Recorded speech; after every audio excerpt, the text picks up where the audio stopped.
We've got another new contender in the AI smart glasses world, the RayNeo X3 Pro. On paper, it looks similar to the Meta Ray-Ban display glasses, but the moment you put them on, you can feel they take completely different approaches. The X3 Pro uses binocular micro-LED waveguides, so you get displays in both lenses. Meta only has a display on the right, and even though both offer the same core features, navigation, translation, notifications, they deliver them in very different ways. RayNeo leans open and experimental, while Meta goes polished and tightly integrated. And when I say open, I mean you can sideload apps like Instagram or Prime Video. It's not full Android compatibility, so some apps won't behave perfectly, but it still lets you try things Meta simply doesn't. And it's not the same approach as the Immo Air 3, which I'll explain in a bit. But as you can tell, the smart glasses space is moving fast, so RayNeo asked to sponsor a video where I compare the X3 Pro with other new popular glasses, and of course the first one I wanted to compare it with was with the Meta's displays, because that's the one everyone keeps asking about. And as always, sponsorships doesn't change how I review things, so today we're testing them head to head to see where each one stands. I'm Cass, your XR explorer for almost 9 years now. Subscribe to join me beyond reality. The RayNeo X3 Pro looks sleeker and a bit more refined than I expected, but it's still more on the techie side compared to the Meta glasses, which lean harder into fashion. Meta also uses transition lenses and darken automatically in sunlight, something RayNeo doesn't offer, so Meta will feel more like anytime eyewear. RayNeo puts the camera in the center, while Meta keeps theirs on the edges. RayNeo also features more physical buttons, a button under the right tempo to toggle the display, a top button for photos, videos, a touchpad on the left and right. Meta has fewer buttons, but Meta uses the neuroband gestures for inputs, which I'll compare in a moment. Both glasses run the Snapdragon AR1 Gen 1 chipset and can operate independently, even though many features do rely on a phone connection through Bluetooth. The added processing power and battery do add weight, but the difference between the two is only a few grams. Honestly, not something you'll notice in daily wear.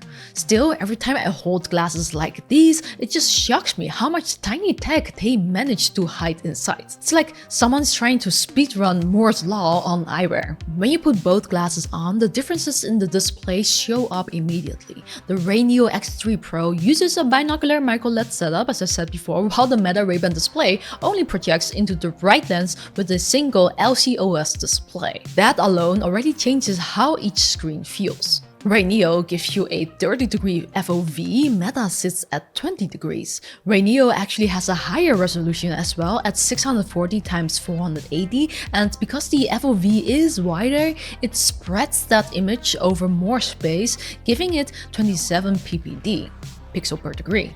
Meta has 600 by 600 but on a smaller FOV, which boosts sharpness to 42 ppd. So RayNeo looks bigger and still fully readable, but Meta looks a bit sharper because the pixels are packed tighter. RayNeo's micro LED really surprised me. The colors pop more, the vibrancy feels stronger, and those deep blacks blend into the real world in a way Meta just can't match. It looks kind of remarkable for glasses this small. And for brightness, RayNeo can hit around 6000 nits peak, so you can still see the screen clearly even outdoors. Meta still gets bright too, up to about 5000 nits, but it doesn't have that same micro LED punch. So the feel is simple. RayNeo looks bigger and more vibrant with that floating screen presence you notice right away.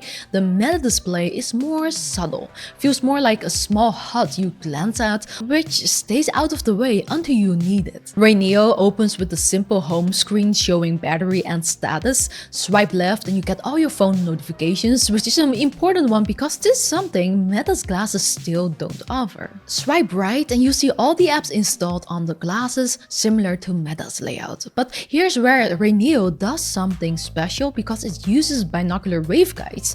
They were able to make the interface look actually layered. For example, when you highlight an icon, it subtly pops forward, almost like it's floating in front of the others. Even the boot logo has this effect, so the first thing you see is this gentle 3D look that makes you go, oh, that's cool. Now, it's not real depth tracking, there's no sick stuff, but this layered effect shows up in several native apps and even gives things a light AR vibe at times. It's simple, but it makes the UI feel more alive than most smart glasses. There are limits though. The effect only works with native apps, not side-loaded ones. I tried a few community experiments, plus RayNeo's own rhythm-style AR game, which shows 3D objects in space, but it's still early and a bit gimmicky. However, it's a fun hint at what these displays could do in the future. Meta's UI is still cleaner and more polished overall, but visually it doesn't have this depth effect since everything is just in one lens. I mean, both UIs work, but RayNeo brings that little wow moment Meta doesn't here. And once you start using the glasses, the next difference shows up quickly: controls. RayNeo lets you swipe on the touchpad, tap the physical buttons, or use the phone app as a touchpad. Some apps even turn your phone into a little gyro pointer, which is handy for side-loaded apps. All of that is fine, and I'm glad they give multiple ways to interact, but I'll be honest, I really miss the Meta neural band. It's just once you get used to those tiny hand muscle gestures, it's really hard to go back. RayNeo's controls aren't bad at all, but Meta's way just feels smoother, more natural, and futuristic right now. Now we get to the biggest difference in the whole video. The X3 Pro runs Android and the system is relatively open. You can sideload apps through ADB, and anything not built for the glasses just drops into a separate app lab section. Now, it's not full mobile app compatibility. Some apps won't run well or won't run at all, but you can explore and try things in a way Meta simply doesn't allow. And when it works, it's honestly fun. I got Prime Video working, Instagram works fully, so you can scroll your feed, check stories, DM people, and even send the photos you took with the glasses. For some funny reason, that already goes beyond Meta, where you're only limited to DM only. They will probably open it up in the future, but when that happens, we don't know. Plus, YouTube works on this as well, but only through a tiny third-party app I found online, not the official one. Because yeah, with devices like this, not everything is gonna behave. But that's not really on RayNeo, because YouTube needs some dependencies that, you know, this software just doesn't have. But the fact that you can try makes the system feel very experimental in a good way. There is a catch though. Sideloader apps don't really talk to the glasses, so you can post a photo on Instagram, but you have to open the app and do it manually like on a phone. On Meta's glasses, you take a photo and immediately you get like a one-tap share option to Instagram or WhatsApp. So really, RayNeo gives you more freedom, while Meta gives you the smoother flow. It's just mostly limited to the social apps that they allow. And if you're thinking, isn't this basically like the InMo Air 3? Well, not exactly. InMo feels more like a tiny standalone tablet with its own OS and even keyboard and mouse support, which this one doesn't have. And it's great if you want something more standalone, but it also comes with its own trade-offs. I cover all of that in my InMo Air 3 video, which I'll link below. RayNeo doesn't go that far, and the X3 Pro sits somewhere between Meta and InMo in terms of openness, but also just smart glasses. RayNeo does offer an XR development platform, so custom apps are possible if developers jump in. They even encourage experimentation in their official Discord, where early testers and devs share ideas. But how big that ecosystem becomes really depends on developer interest, but I'll put a link below on the Discord if you're interested. Plus, Meta also has some API coming, but what's gonna be open, we don't know. Next up is something important, navigation, because for glasses like these, I think navigation is one of the most useful features. It's the kind of thing that makes smart glasses instantly practical in daily life, because you don't have to pull out your phone, you just look ahead and follow the directions. Very futuristic, and I love it. And there's one big thing I like about RayNeo's navigation right away: it actually works in the Netherlands. RayNeo is still testing which regions they officially support, so I can't can't say it works everywhere yet, but it does work here, which is more than I can say for Meta's navigation right now. Meta is still limited to a few countries and only supports walking. But you know, both companies do plan to expand to more regions over time. We just don't know how long that wait will be. With RayNeo, you can do everything by voice, which is similar to Meta if it works. So you could say, take me to the nearest grocery store and it will pull up routes. Once you're moving, the glasses give you a clean layout. You see a little mini-map on the right, your distance, and ETA on the left, and this layered arrow that points the way. Again, it has that same subtle 3D look their UI uses, which makes everything easy to read in your view, but it's also giving me a futuristic AR vibe as well. I like it. But both Meta and RayNeo handle navigation well when it's available. The difference right now is simply where it works and how it looks. And since we're talking about features that make these glasses actually useful, the next one is AI, because that's becoming a big part of how you use them. RayNeo uses Google Gemini 2.5, which is a pretty recent model that can handle a lot of languages, around 34 languages right now, and it will get even more through over-the-air updates. It's great for general questions and anything where you just want a smart assistant that understands you no matter what language you speak, which is really cool. Hey RayNeo, what is the weather now? It's currently cloudy and 29 degrees in South Holland. 好，谢谢。那现在我有点饿，所以你可以跟我说去哪里吃东西吗？南荷兰有很多很棒的餐厅，想尝试当地特色美食，还是想找一些国际菜肴？ Ik heb eigenlijk zin in patat. Kan je wat suggereren? Zeker. In Zuid-Holland zijn er verschillende plekken waar je lekkere Vlaamse frieten kunt krijgen. Je zou bijvoorbeeld eens naar een bekende frituur of een goede snackbar kunnen gaan. Waar ben je ongeveer? Meta uses Meta AI, which doesn't support as many languages yet, but it's built to work directly with the glasses. So instead of acting like a general assistant, it also behaves like a glasses assistant. For example, if you ask it to translate text in front of you, it automatically takes a photo, shows that photo in your display, zooms into the part you need, and then gives you the translation right on top of it. You see exactly what it's doing, and it just feels really smooth because it's built straight into the camera flow. RayNeo can analyze what you're looking at too, but in 2 steps. You have to say, hey RayNeo, and then you ask it to open the camera, and then you ask a question. I guess that's 3 steps. It works, but it's just not as integrated as Meta's flow. So RayNeo's AI is broad and multilingual, but Meta's AI is more seamless with the glasses, especially for visual tasks. RayNeo does plan to tighten that integration over time, so things could get smoother later.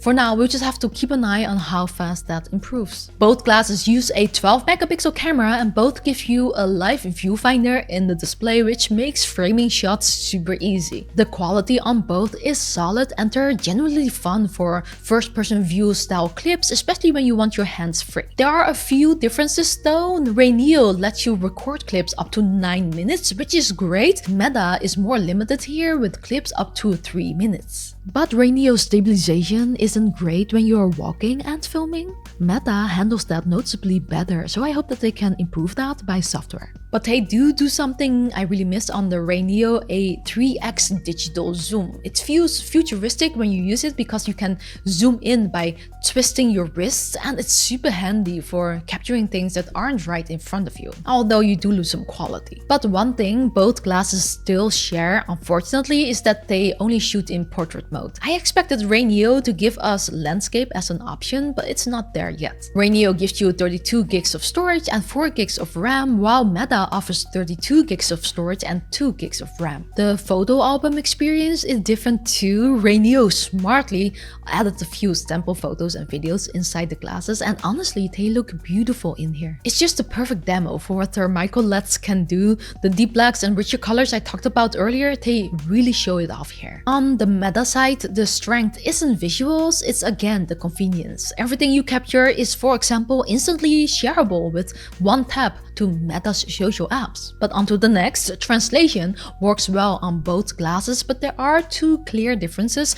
RayNeo supports 14 languages, which is helpful because You can travel to way more countries with this one. And like Meta, it's fast and the translated text is clear. But if you show both the original and translated lines at the same time, it does slow down. But you most likely don't need the original text anyway. Meta supports fewer languages for now, but the Meta AI app does save your translations and transcripts automatically. So if you translated something important, you can look back at it later. RayNeo doesn't store translations this way, so once it disappears from your display, it's gone. I hope they add this feature later. So in short, RayNeo wins on language support, while Meta makes it easier to save and review what you translated. RayNeo also adds a built-in teleprompter app, which Meta's glasses don't have. I actually think that's a really cool addition because this could be really useful for presentations or public speaking. I'll say for on-camera talk though, they didn't feel as practical because the text sits in front of your eyes.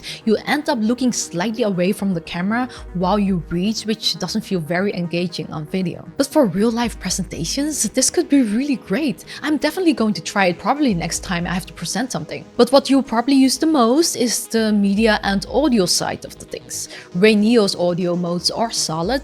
If you've used other RayNeo glasses before, you will recognize these options. Whisper mode for more private listening past about 20 centimeters, a normal mode, and surge, which gives you 6 decibel boosts when you want a bit more volume. Both glasses sound okay for open ear speakers. You don't get the deep bass or that full headphone style sound, but they sound clear enough for music, calls, and voice assistants. RayNeo's tuning feels more direct though, like the sound is aimed straight at you. Meta's feels a bit more open and spacious, which is what I personally prefer. RayNeo does give you more audio modes to tweak though, which is nice depending on where you are. Especially whisper mode is handy when you're around people or maybe watching something while your partner is sleeping. Calls sound great on the RayNeo too. Cherry said my voice came through super clear, and you can even do video calls through apps that support it. And then you have the smaller tools like to-do, settings, and AI recording. They're simple but handy to have. But now on the practical side, battery life.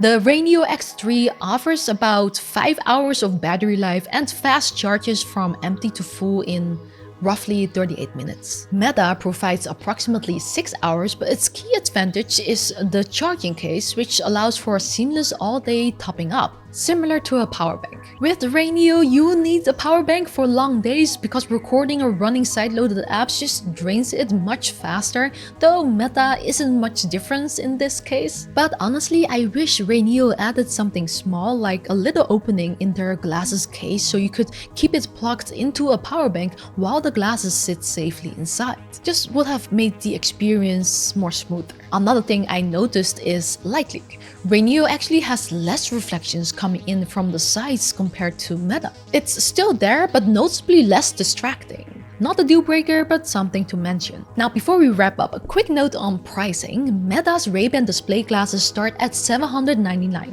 RayNeo hasn't announced the final price for the X3 Pro yet at the time of making this video, but based on their previous models and the category, it will likely land somewhere in a similar range. So for now, I'm comparing the experience rather than the exact numbers. And once RayNeo confirms the official update, I'll update it in the pinned comment. And that brings us to the bigger picture. Where do we land? Well, Meta Ray-Ban displays are polished, well integrated, super smooth workflow, great if you're already in the Meta ecosystem. RayNeo X3 Pro is more open, more freedom to experiment, bigger, more vibrant screen view, and a subtle 3D-like UI. Both glasses point in two different directions for where this industry could go, but also kind of similar. So Meta is aiming for a smooth, tightly controlled experience, while RayNeo is giving you more rooms to explore and try things Meta doesn't allow.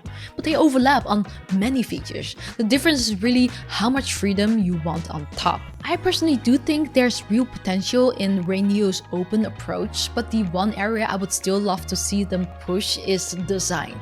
I mean, the tech is strong, but partnering with fashion brands the way Meta and Rokit have could make these just much easier to wear every day. Either way, we're watching the future take shape just from two completely different angles. So which approach do you prefer? More polished, more open, or simply better looking? Let me know. And subscribe for more XR content, and yes, please follow us on Instagram for more behind the scenes too, please.